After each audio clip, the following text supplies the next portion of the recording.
Residential sales comparison and income approaches, page 4 of enjoyment. And of course, most all property is acquired with an expectation that equity will grow and the property will appreciate in value. Change.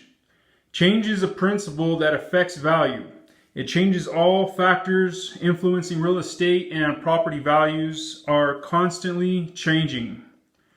In both the sales comparison approach and the income approach, change is a key consideration that is applied based on the determinations made by the appraiser during market analysis. Due to change, the necessity for adjustments in the sales comparison approach must be considered. Change will be reflected in the income approach through the determination of potential market rent and/or the net income projection for a property, as well as rates of capitalization that are applied. In either approach to value, the principle of change influences the relativity of comparable data for use in the appraiser's analysis of the subject. Many of the analysis involved with the sales comparison and income approaches reflect the principle of change. We will explore these as we look more closely at the components of the individual valuation methods.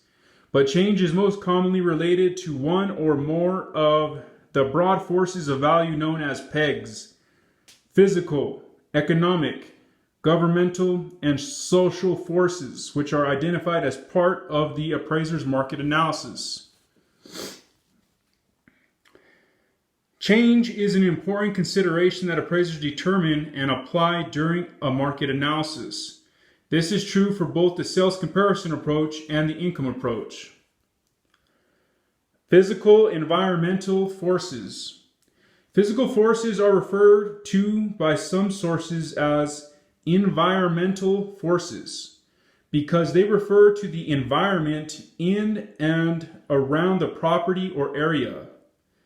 Physical forces apply to the land and any natural or man-made features or characteristics, such as climate, condition, and other physical characteristics of surrounding properties, topography, nuisances and hazards present in an area, change in use taking place in an area, street patterns and characteristics, aesthetic appeal or overall impressions of an area, maintenance levels of the area in general, linkages or convenience to employment, transportation, services, and other amenities, environmental hazards or potential environmental conditions, availability and adequacy of utilities, services available to the area.